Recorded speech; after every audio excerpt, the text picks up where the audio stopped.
When Umar, the second caliph after the Prophet Muhammad, peace be upon him, visited Jerusalem, he happened to be in the city's largest church when the time for prayer had come. At that moment, the bishop offered him the chance to pray in the church. The Caliph Umar replied, "No, for if I pray in this church today, my followers may annex it after I am gone, and no longer able to protect your rights." When caliphate exists on the precepts of justice, consideration for the rights of others, and an overall deep will for peace, as defined by the Quran and the Prophet himself, then caliphate has the ability to serve as a grand force for good in the world. Well, one of the things I enjoy about coming to the peace symposiums that the Ahmadi community holds is to listen to His Holiness. I always find him inspirational. I think tonight his message was even more important than ever. And I felt the way that he talked about the threat of ISIS in Iraq and Syria, and the way he showed that ISIS has nothing to do with the faith of Islam, I thought was extremely persuasive. His Holiness gave a speech that was incredibly powerful, that set out all of the claims that violent groups like ISIS made and then totally demolished them in terms of what the Quran actually says. I think for a lot of people sat in the room, it helped them really understand what true Islam is actually about and how this message of peace is really at the heart of it. But the Holiness, I just thought, it's incredible, because all the things he was saying were going through my mind, and I could actually relate to nearly everything that he said, which actually I think probably surprised me for some reason. I don't know why. I just found it very, very moving. I'm really pleased I came. I can't say more than that. He is known by world leaders for his humanitarian efforts and his mission for world peace, anchored by his famous slogan of "Love for all, hatred for none."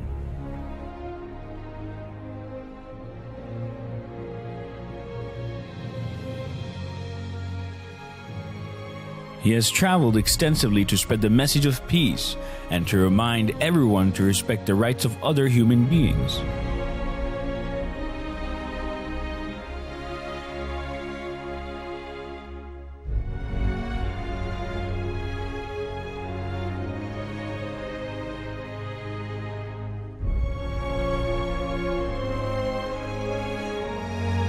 During these tours, His Holiness has met world leaders from the Far East to Europe, from North America to Africa, discussing the economic, social, and political problems facing the world today, and how to create peace and justice in the world. He has also met religious and community leaders in order to share common values and core ideals universal to all religions and cultures, with a view to improving the moral state of mankind and creating an atmosphere of love and affection. From young to old, he compassionately listens to the ordinary man, regardless of race, color, or religion. He has personally initiated social projects and schemes to alleviate poverty and human suffering. His concern is not just about the well-being and moral state of the members of the Ahmadiyya community, but of the great human suffering of mankind at large. For His Holiness, the slogan, "Love for all, hatred for none," really comes to life. And I have borne witness to His Holiness waging a jihad of love, opposing the jihad of the sword with the jihad of the pen and of love itself. And it is an honor to welcome you, Your Holiness. Your leadership has made you a figure of global prominence, and you have become a guide for millions of Muslims worldwide. Your Holiness, it is undoubtedly a reflection of the blessing that you bring to this capital. I want to express gratitude for the privilege of appearing here in front of Your Holiness and this assemblage. We're really honored you're here. I was saying earlier that you brought the House and the Senate together. We should have you here more often, and we're grateful. I would like to pay an additional tribute to the work being done by Ahmadis in raising standards in Africa, and particularly in education. I was reflecting when I had opportunity to learn more, Your Holiness, about your service, particularly about your contribution to the people of Ghana in the late 1970s and early 80s. And it reminded me of something remarkable that happened here in our great state a few years ago in Death Valley. You may even recall this. In the winter of 2004, there were 7 inches of rain that fell on Death Valley. A few months later, the spring of 2005, the entire valley was carpeted with flowers. And it was just a reminder that Death Valley wasn't dead, it was dormant.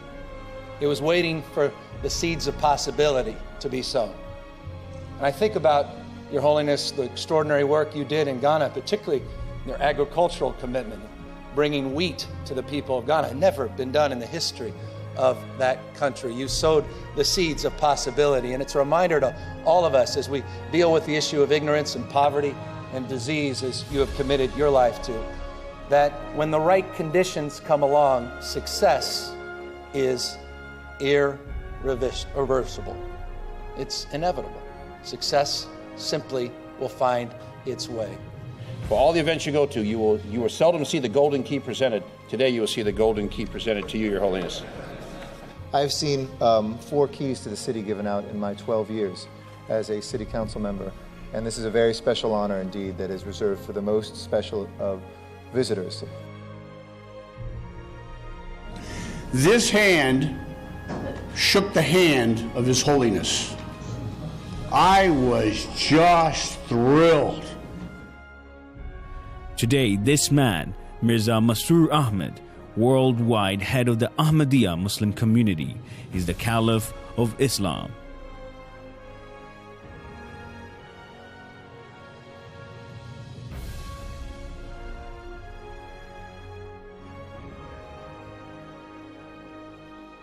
His followers number in the tens of millions, spread over 200 countries across the world, making him the leader of the largest single group of Muslims in the world who follow one Imam. The Caliph, who has spoken at Capitol Hill, the British Parliament, the European Parliament, and has held court with dozens of world leaders, is celebrated as a champion of peace by leaders across the world.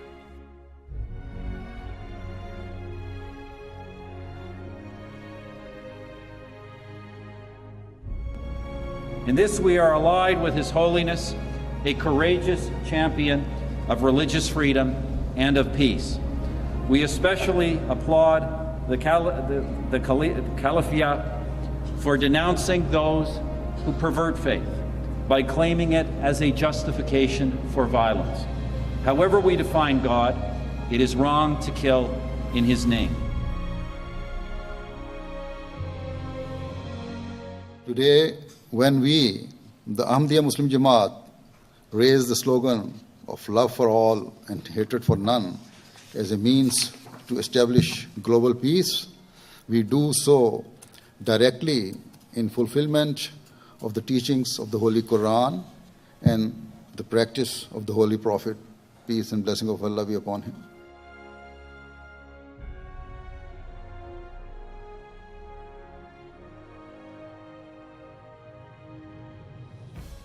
I will, God willing, always continue to carry out my task and my responsibilities of promoting peace, tolerance, justice, and compassion to the corners of the world.